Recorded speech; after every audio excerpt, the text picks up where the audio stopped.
Fala galera, sejam muito bem-vindos à coletiva do Tidico. Gente, o São Paulo não para, ainda bem, tem mais reforço chegando, muita novidade, muita mudança, inclusive no time do Crespo. Agora, muita coisa para ser falada e eu vou atualizar tudo aqui nesse vídeo sobre todas as últimas informações, últimas notícias do nosso São Paulo Futebol Clube. Galera, chega pra cá sem enrolação, que não é brincadeira não. Nós temos o Pedro Ferreira, que no último jogo entrou no São Paulo, e o Pedrinho Ferreira, que é uma das nossas apostas para essa temporada de 2026, tanto para jogar ou para vender em relação ao planejamento da diretoria para quitar a dívida, para amortizar a dívida do São Paulo. O Pedro Ferreira tá entrando na posição do Marcos Antônio, às vezes entra na posição do Danielzinho, né? Ele entra para fazer aquela meiuca do São Paulo e continuar dando ritmo e dinamismo e principalmente qualidade para aquele meio de campo. Então o Pedro Ferreira, ele é um meia atacante,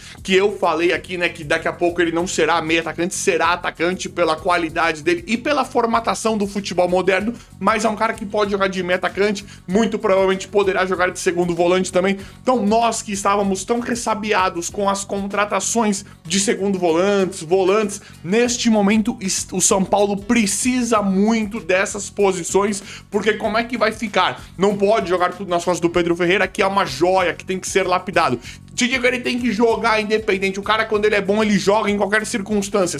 Eu concordo com isso também. Mas o São Paulo precisa de mais peças de reposição, visando, né, as possíveis ausências ou vendas de Marcos Antônio e Danielzinho. Pelo que nós entendemos aí, né, pelo que a gente conhece de São Paulo, muito provavelmente Marcos Antônio e Danielzinho terão um futuro, né, de venda do São Paulo pela bola que eles estão jogando. Tomara que não, mas o Flamengo já quer comprar o Marcos Antônio de todo jeito no meio do ano, já arma um bote gigantesco pra isso.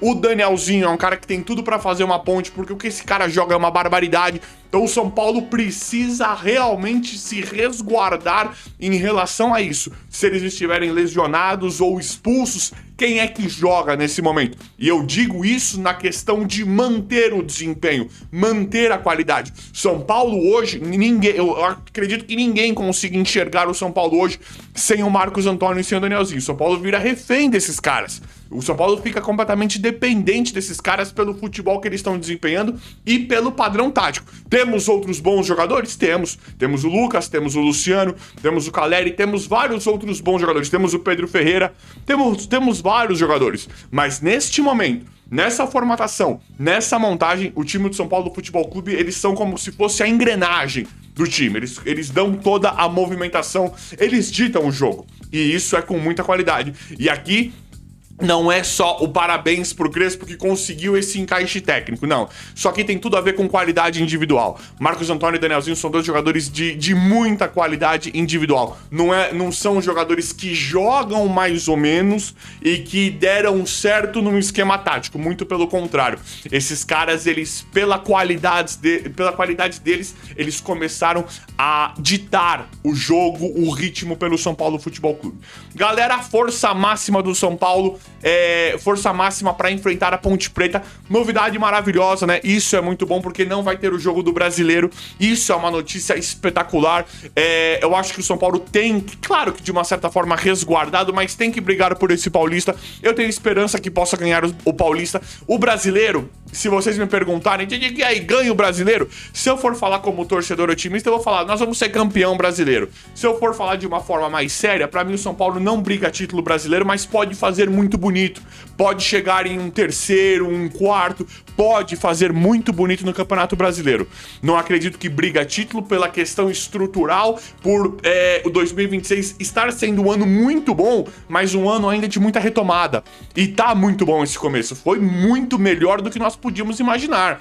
Em setembro e outubro de 2025, nós imaginávamos aquele patético daquele Belmonte. 2026 vai ser muito pior, porque agora nós sabemos o que eles faziam com o São Paulo, né? Belmonte, Casares. Então o ano de 2026, ele é 1 bilhão de vezes melhor do que ele poderia ser, do que aqueles canalhas estavam projetando, aquela gentalha estava projetando, que agora ficou escancarado, que eles faziam de tudo para destruir o São Paulo. Então 2026 está muito, muito melhor do que nós podíamos sonhar. É um sonho. Ah, te digo, mas são os mesmos caras e tal, tem muita coisa para arrumar. Tem, mas já melhorou 1 bilhão. 1 bilhão já melhorou. Porque o que era aqui agora era Pedrinho Ferreira vendido por 18 milhões, Marcos Antônio já teria sido liberado pro Flamengo por 15 milhões de reais, que era gente que queria efetivamente destruir o São Paulo, que queria jogar o São Paulo no lixo. Mas o São Paulo é muito grande e essa gentalha tá longe, tá fora, não conseguiu destruir o São Paulo porque o São Paulo é muito grande. Então o São Paulo vai força total agora pra Ponte Preta. Eu tenho esperança que possa sim brigar título do Campeonato Paulista. Nesse momento é o mais importante? Não é, mas um título, principalmente de Paulista, você pegando um Palmeiras, um Corinthians ali e ganhando, dá moral. É uma coisa muito importante, falando em questão de título mesmo, de valores? Não, mas é importante pela moral, pela retomada. O mais importante mesmo, na minha opinião, é o Campeonato Brasileiro. Ou tentar alguma coisa em algumas Copas, né? Mas olha o nível de conversa que nós temos agora, galera. É isso que nós precisamos. Nós estamos falando de futebol, estamos falando de competitividade. Podemos ganhar ou perder, mas agora a competitividade faz parte do nosso vocabulário. O futebol volta pro nosso vocabulário. Isso pra mim é uma vitória gigantesca pra nós comemorarmos demais. Galera, Alexandre Pato fala de comprar o São Paulo. Eu te digo, que história é essa? Não é bem isso, né? Não é bem comprar o São Paulo. Mas o Pato... Perdão, gente. O Pato, em entrevista, ele fala o seguinte, né? Ele dá uma fala, né? Que futuramente ele possa entrar na administração do São Paulo. E não é em uma compra efetiva, mesmo porque a gente vê que o São Paulo...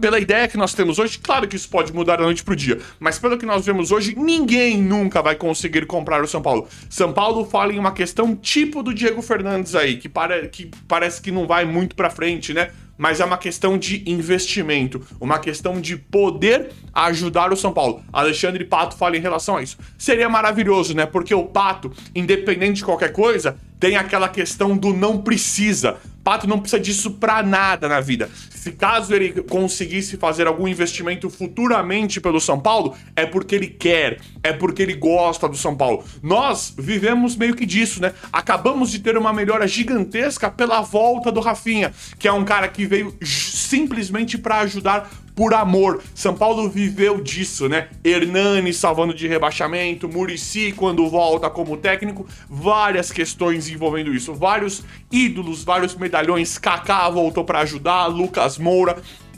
até mesmo o Oscar, eu vi muita benevolência, vi muita vontade de ajudar o São Paulo. Então o São Paulo, ele vive meio que disso. São Paulo, isso é meio que histórico. São Paulo, quando tá muito mal, quando tá brigando pra não cair, quando tá em um momento ruim, tem figuras que nós gostamos, que nós respeitamos, que nós confiamos pra voltar e tentar ajudar o São Paulo. Essa questão do Pato futuramente investir no São Paulo seria algo mais ou menos em torno disso. Eu adoraria ter o Pato ali nas entranhas dentro de São Paulo, porque é um cara que eu confio, é um cara que pra mim é muito melhor do que essa gentalha que tá lá.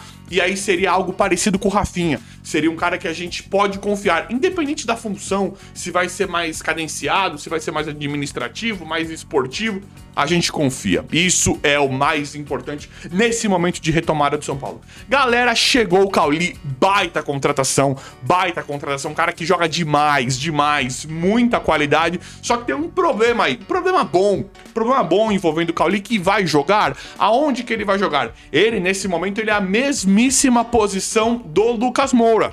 Ele é a mesma posição do Lucas Moura, ele é um meio atacante e o Luciano também jogava por ali. Ainda bem que o Luciano não tá mais jogando nessa posição. Se o Cauli chegasse em 2025, não ia jogar nenhum jogo, né? Com o Zubeldia lá, não ia jogar nenhum jogo porque o Luciano era o 10, era o meio atacante. Agora isso não está acontecendo. Finalmente, ainda bem, nós estamos vendo o Luciano mais avançado. Então, dá pro Cauli jogar. E aí nós podemos ter uma troca muito grande, né? Dá pra fazer um ataque. É que aí fica, não sei, né, como é que ficaria a composição muito ofensiva. Crespo deu muito certo colocando o Lucas Luciano e Caleri. Mas e o Cauli? O Cauli, ele é um cara que ele não é pra ser banco, não é pra compor elenco. Ele é um cara muito bom. Ele é um cara pra jogar titular. Como é que ficaria? Será que ele montaria com Lucas, Cauli, Luciano e Caleri? Aí teria que tirar alguém lá atrás. Como é que ficaria isso? Isso é muito bacana. Isso é muito bacana mesmo, porque é uma dor de cabeça boa pro Crespo e o time do São Paulo está muito forte, está muito reforçado. É que eu sou fã, o Lucas ele é um craque, nosso melhor jogador, né? Isso é óbvio. Nível Europa, outro nível, né? Quando ele joga, dá pra ver a diferença. Quando ele consegue jogar, e agora ele tá voltando a conseguir, dá pra ver a diferença gritante do Lucas no time do São Paulo, né? E aí, o que acontece? Mas imagine só, Marcos Antônio, Danielzinho e Cauli. Eu acho que fica muito fluido, muito forte também. Então o Crespo tem uma dor de cabeça boa pra colocar todos esses jogadores pra jogar e aí vai conseguir, né? Agora nós podemos falar em uma situação, uma questão de elenco do São Paulo Futebol Clube. Elenco mesmo. E aí, galera, Luciano está renovado até o fim de 2028. Luciano assinou com o São Paulo, fica, e agora o São Paulo faz coisas boas em relação a isso também, de manter o elenco, manter o time. Além do Luciano, o São Paulo quer assegurar, né, renovar, assinar, continuar com jogadores, com o Lucas, Caleri e Sabino, que são jogadores hoje muito importantes pro elenco. A verdade, galera, é que nós temos finalmente um esqueleto do time montado. Não conseguimos ainda a lateral direita, pra mim será o Lucas Ramon. Por mais que eu goste do Mike, eu gosto do Lucas Ramon, mas nós temos um esqueletão aí. Nós temos jogadores como Rafael, goleiro, que é um monstro no gol. Sabino, que é unânime. Acho que o Enzo Dias também. Marcos Antônio, Danielzinho. Aí você tem um Lucas, um Luciano, um Caleri. Nós temos ali 7, 8 jogadores incontestáveis, que são certezas pra todo mundo. Os outros vai ajustando, um Pablo Maia, um Bobadilha, a lateral, mais um atacante, mas nós temos ali uma base agora gigantesca do que fazer, do que são os principais jogadores. Isso também é uma coisa muito maravilhosa, muito espetacular também, que finalmente está acontecendo no São Paulo Futebol Clube. Então assim, galera, renovamos com o Luciano fica no São Paulo por mais alguns anos, e o São Paulo busca agora também a contratação, a assinatura final de Lucas, Caleri, Sabino e alguns outros também que eu vou trazendo aqui sempre pra vocês. Gente, André Silva está pra voltar, né? E é uma coisa muito boa. Dá pra fazer um paralelo aqui do André Silva com o Tiquinho Soares, que o São Paulo tinha mostrado interesse no momento em que foi pro Santos. E eu pedia o Tiquinho Soares. Eu pedia, sempre achei ele muito bom, principalmente no Botafogo. E ainda bem que o Tiquinho não veio pro São Paulo. Não jogou absolutamente nada no Santos, ganhava um salário astronômico, se eu não me engano, algo em torno de 1 milhão, né? Acho que era mais ou menos isso. Um pouquinho pra mais, um pouquinho pra menos, não sei. Algo em torno de 1 milhão, o que não é um salário baixo, é um salário bem alto.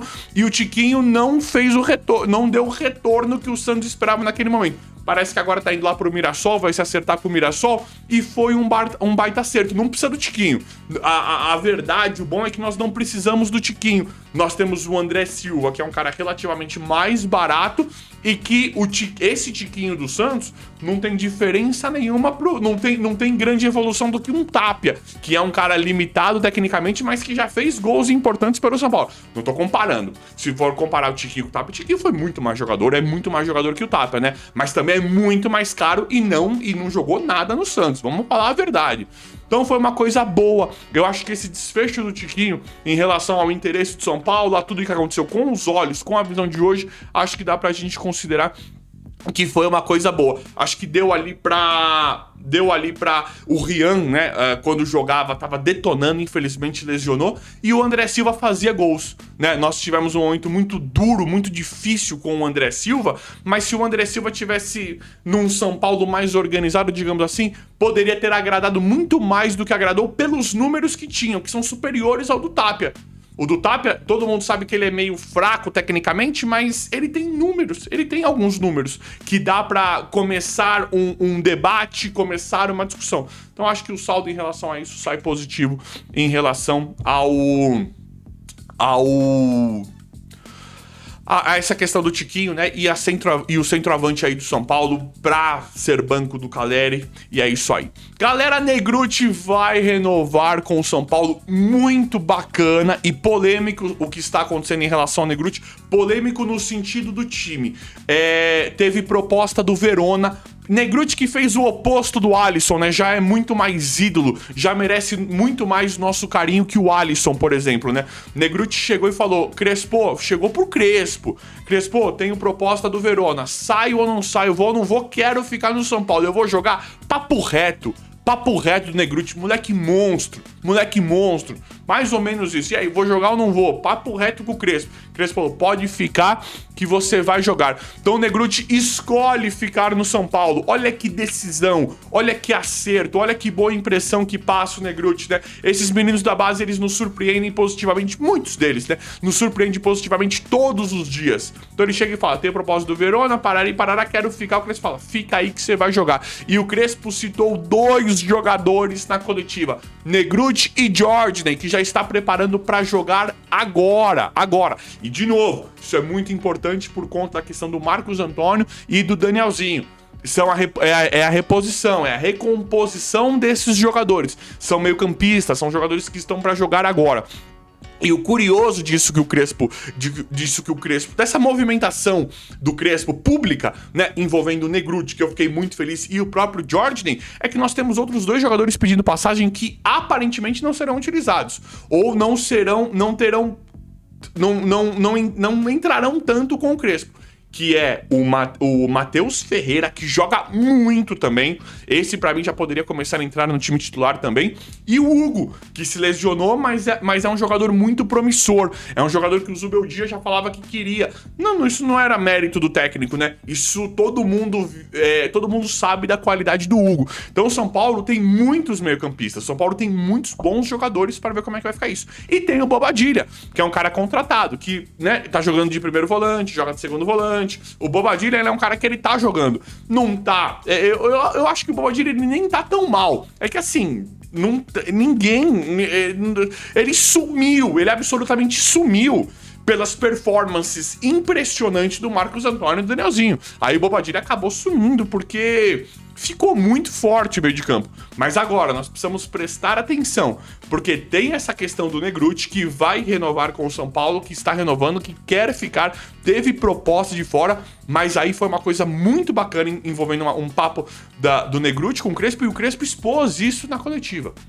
Expôs isso publicamente, do Negrutti e do Jordan, que já vão jogar. Mas não podemos esquecer que nós temos esse Matheus Ferreira, que é muito forte, que é um cara muito forte, pra mim, pronto pra jogar. Eu teria que ter um teste de um jogo desses, teria que ter um teste do Matheus Ferreira de primeiro volante com o Marcos Antônio e com o Danielzinho. A verdade é que o Crespo agora mudou, né? Tem muitos jogadores. O Crespo pediu reforços, ele fala, precisa de reforço. Só que agora tem muito jogador. E ele já mudou também um pouco o discurso em relação a isso. Ele fala, quero reforço, se chegar muito que bem. Se não chegar, vou usar os jogadores que estão aí. E tem muito jogador. Claro que tem uma coisa pontual, mas assim, os jogadores contratados já tem. Ele tava com o Mike, ele tava realmente utilizando o Mike. Chegou o Lucas Ramon, ele tava utilizando os meninos da base no meio de campo. Chegou o Danielzinho. Então estão chegando jogadores contratados, reforços. Chegou o Cauli, ele usava muito o Rodriguinho antes do Rodriguinho sair, tá usando o Pedro Ferreira agora, mas chegou o Cauli, que é um monstro também. Então tem muitos jogadores, tem muita coisa boa pra vir, eu tenho certeza. Mas é isso aí, galera. Vamos ver como é que vai ficar tudo. Eu sempre vou atualizando, trazendo aqui em tempo real. O vídeo de hoje foi esse, valeu e até a próxima.